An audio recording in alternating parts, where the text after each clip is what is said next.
आम्ही कृती समितीच्या माध्यमातून एक दिलेला आहे की कॅबिनेट मंत्री वाहतूक विमान मंत्री यांच्यातून तो केंद्र सरकारच्या पंतप्रधानांच्या कार्यालयात गेलेला आहे। पण भविष्यात पुढे काय त्याची अधिसूचना कधी निघणार आहे, नामकरण होणार असेल तर त्या अधिसूचनेच्या द्वारे व्हावं ही आमची मागणी आहे। आणि म्हणून विमानतळ सुरू होण्यापूर्वी 8 दिवस अगोदर तरी अधिसूचना जारी होणे आवश्यक आहे।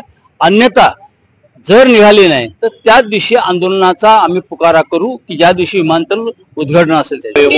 वनमंत्र्यांना आम्ही बैठकीने सांगितलं की या ठिकाणी आम्ही संबंधित जेवढे चळवळीमध्ये होते आणि काही अंशी तटस्थ अशा सर्वांना एकत्र करून एक बैठक घ्यायची आणि पुढल्या 10 दिवसात जर 30 तारखेला जर उद्घाटन होणार असेल तर आपली कृती ऍक्शन काय असेल याबाबत विचारविनिमय होणे आवश्यक आहे असे मी जाणं। असं आहे की माझ्यावर टीका होणं अपरिहार्य आहे, कारण शेवटी असं आहे की काही लोकांना टीका करण्याचाच विषय असतो, परंतु त्या दिवशी जर सामील झालं नसतो तर तुम्ही एका राजकीय पक्षाची चळवळ चालवता असं झालं असतं।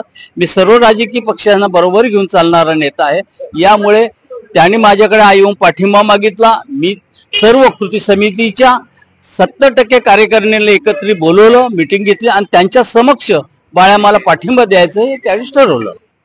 त्या ठिकाणी असं आहे तोच भ्रम लोकांमध्ये आहे।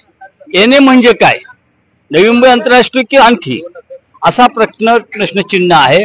यामुळे कोणीही भ्रमात न राहता मी नेहमी सांगतो 99% नक्की नाव होईल, पण 1% लक्ष द्या की ज्या दिवशी जर नाही झालं तर क्रांतीला सुद्धा तुम्ही तयार। तुझा भाव असा आहे की आता बघ कोणत्याही राजकीय पक्ष विरोधी पक्ष काय संधी पाहतो असतो की आपल्याला कुठे कुठे लोकांमध्ये जाता येईल आणि ही संधी आहे दिबांच्या नावाने, आणि म्हणून विरोधी पक्ष जर आला तर त्याचा कोणी गैरसमज पसरू नये।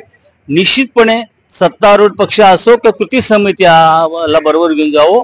त्यांनी जर का वरच्या लेवलला भेटला आणि त्यांनी तर प्रॉमिस घेतलं तर प्रश्नच मिटून जाणार आहे। म्हणजे विरोधकांना देखील निश्चितपणे वाटेल की नाही नाव होणार आहे, ते सुद्धा स्वतःची शक्ती कशाला करेल।